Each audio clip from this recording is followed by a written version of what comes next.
Hey everyone, welcome back to Elemental Cartomancy. I'm coming on today to share a new deck with you that I've got.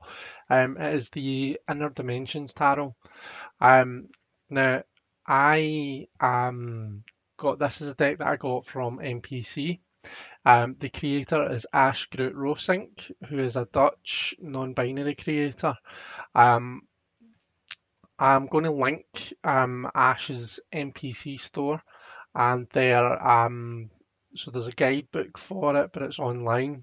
So I'm going to link I'll link the guidebook below because it's fantastic. I've had a look at it and I would highly recommend, you have a look whether you've got the deck or whether you're kind of thinking about getting it, and you're not sure yet. Before we do the flip through, what I'll do is we will have a look at some of the specs. So first of all, the deck doesn't come in a box. It comes in this kind of a velvet bag, which is lovely. It's nice enough. It holds the cards, keeps them all together. In terms of a size comparison, it's more or less the same as your standard US games size. There's not much difference there. You maybe see a bit of a wee bit smaller just by like a hair, a hairline, but not much difference at all. It is NPC's M31 linen cardstock. Okay, so I'm trying to you can kind of see it there, see the way the light's reflecting off it. You can see that it's got this kind of a not rough, but that kind of a linen finish. Absolutely beautiful cardstock, and these are the backs. We do see that during the flip through, but I just wanted to give you a good look at the backs there. Again, absolutely stunning, reversible for those of us that like to read with reversals. Yeah, so that is those are the specs. Is there anything that I've not said? As I've said, it doesn't come with a book, but it does have the kind of an online book, which I'll put a link to, and like I say, it's really, really well done. I would recommend that you check that out. Let's have a flip through the cards and we'll see them all individually. Okay guys, so I first heard about this deck through, it was actually Danielle Christmas that posted about it on the Barely Balanced group. And it was quite a while ago actually that she posted it. But right away I kind of fell in love with the deck. As you're seeing, these kind of a vivid, bold black, white and yellow colours immediately, stood out to me. The artwork is really unique. I think, what Ashe has done with the deck is really interesting. It's not a Smith Waite clone or a Thoth clone or a Marseille clone. It really does its own thing. It actually puts me in mind a lot of the Marielle, to be honest with you. We've seen that we've got strength in position 8 and justice in position 11 here. We'll also see one of the card changes here, which is the drowned man, rather than the hanged man. And just these really unique, beautiful images. And we're not seeing faces. That's another thing. With the faces are kind of a darkened out, and that could mean a number of things. It means that we can put ourselves into the images that we're seeing. It also has that kind of a mysterious kind of a effect that some of the cards actually in the Marielle have. Such as if you think about the Magician, the High Priestess, these kind of a cards in that deck, they have those kind of a blacked out faces where we don't actually see the person in them. So really stunning. One of the other changes that we're about to see is rather than the aces, we have the sources. Okay, and rather than wands, cups, etc., we have the elements. So here we've got the source of fire. We're looking at the suit of fire. And it's absolutely stunning. The images are quite simplistic, but at the same time, as you go through the suit, there's a lot of detail. In the 5, we see the fire getting out of control. We see that forest fire. Absolutely stunning.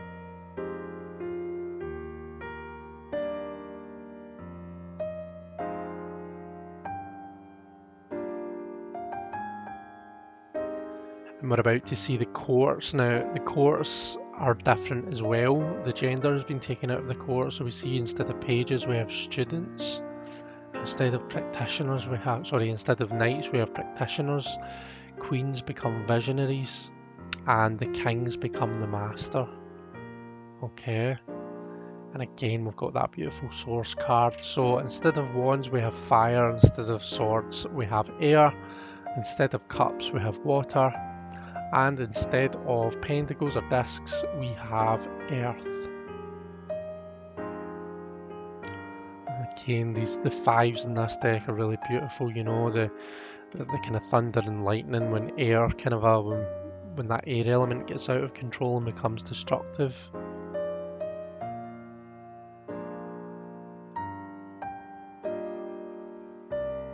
Beautiful tornado as well, you know, that the culmination of the air suit, you know, that demonstration of the power of air and that tornado there.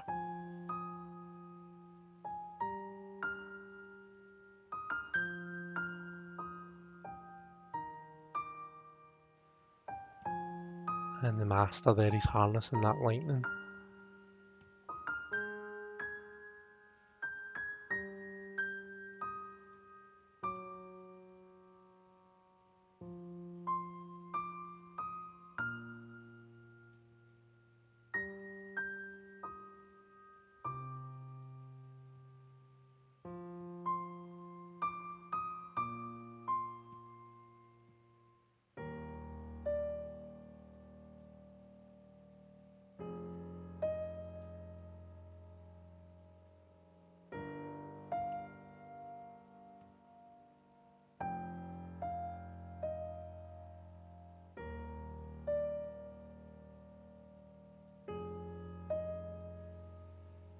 I love how in all the practitioners, you know, the hands are in the element. So in the fire suit, the hands are on fire, and the air suit, we see the kind of a hands in and about the air, and the water, you know, that the hands were soaking in that water that they'd been dipped in. I just think that it's really, really well done.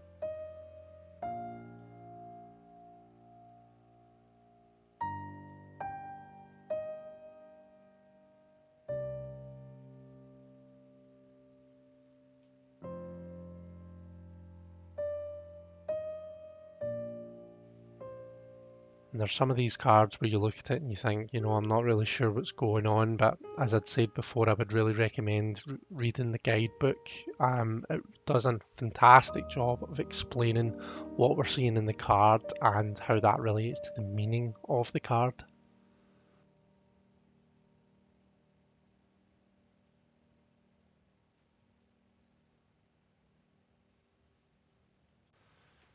So finally, guys, the last thing I want to do is talk to you a bit about how the cards shuffle and show you a wee spread, so you can see the cards laid out and we get a chance to do a wee reading with them. So you can see how they read. So the cards shuffle really, really nicely because they have this linen cardstock. Um, you know, they're really good for being riffle shuffled. You know, there's no bow in them here. Really kind of a sturdy and strong, but they're bendy, they're pliable. You know, they're easy enough. They're not hurting my hands or anything to try and get them. You know, to try and get a good riffle on them. Overhand, as usual with normal size decks, they overhand really well. There's not really any issues, and because they have that nice glidey slidiness, you know, it's easy to kind of just grab the cards down like that. The spread that I want to kind of do with them is a 7 card spread. It's actually a chakra spread, so it is. So we're just going to be kind of looking at each of the chakras in turn. Now, I appreciate that they usually, you know, if we're spreading out the chakras, we would normally put, you know, one card on top of the other, you know. We would go root, sacral from the bottom up to crown at the top. Because of the space that I've got and because I want you to be able to see all the cards, I'm not going to do that. I hope that's not going to be irritating for anyone. But I'll just kind of lay the cards out on the table, however, so that you can see them. Okay. Why would I use this spread? I would maybe use this spread just to kind of check in with myself, see how I'm doing, or you know, you know, if you're reading for someone else, it could just be a kind of a personal check-in type spread. I think. I don't think this is much of a future casting type spread, really. It might be able to tell you if there's stuff going on. Um, you know, if there's issues that we need to be aware about, but it's not one that I would use for kind of looking at, you know, where things are going. Okay, first card, we've got the root chakra. So this is kind of what keeps us grounded, you know, what does our safe space look like? Okay, and I've got the Hierophant. For me, that's very much a card about it's a teacher card. It's learning. It's about gathering information from outside sources. I love teaching. Well, I just love talking about stuff. Do you know what I mean? As you might have noticed. But particularly, I love teaching. I teach maths. I tutor maths. I like chatting about cards and sharing any knowledge that I have and gaining knowledge as well. It's not just about conveying it; it's about gaining it. Um, and that's where I really feel, as though I'm in my own. That's where I feel safe. When I'm kind of in that space, when I'm doing that, and when I'm kind of I suppose just sharing that part of myself. Um, so what does my safe space look like? Where do I feel safe and kind of I feel acknowledged, I guess? Well, in that high different space where we're talking about information, we're sharing information, I'm gaining and I'm passing on information. The next one is sacral. So this is like our physical and creative output, you know, into the world really. It's our physical footprint. So the things that we create, the things that we do physically and so is it like sexual experiences and stuff like that come into this as well, because it's the impact that we have on the people in the world around about us. Okay. Um, for us, we've got the moon, so that's a bit of I suppose, a bit of a mystery space for me right now, I guess. In terms of the impact that my actions are having on the world around about me, that's maybe something there's maybe a bit of a cloak there. So I'm maybe going to have a look at that, and think more about what I'm doing and the impact that I'm having. I've maybe got a bit of a blind spot there. The next one is solar plexus. So this to me is about our individuality. It's about, who am I as a person? It's about my self-awareness. It's about my sense of self-worth as well. I've got the Three of Cups here. Okay. So that is a really kind of a happy space for me. I think I'm quite secure in who I am, and my sense of self-worth. I like to think that I'm not too arrogant and cocky, but I mean that's something that I can always improve on, I guess. The Three of Cups just brings that kind of a joyful feeling for me. It's the building connections, it's the being with people around about you. And yeah, so I suppose I really come into my own when I am with other people, is maybe what it's saying. Next one is heart chakra. So this is connections with other people. It's connections with other through our emotions and how we feel and stuff. Okay. This can talk about who and what matters most to us. Now we do have the Five of Earth there. Let me just move these so we can see them. So there's maybe a bit of a disconnect there just now. You know, maybe I'm feeling a bit of a disconnect with someone who's important to me. Um, Maybe it's just something that I need to work on at the moment. So yeah, let's move on. So throat chakra, our sense of truth and how we convey that. Okay, so the impact that our words have on those around about us, um, and our voice as well. We've got the star. So that's a nice card to get. I suppose if we're asking the question, what does my voice, what impact does it have on those around about me? The star's a nice card because it's a card of guidance and hope. So I would like to think, without being presumptuous and arrogant again about it, I would like to think that I can in some way help people. That's ultimately what makes me happy, being able to think that I can do that.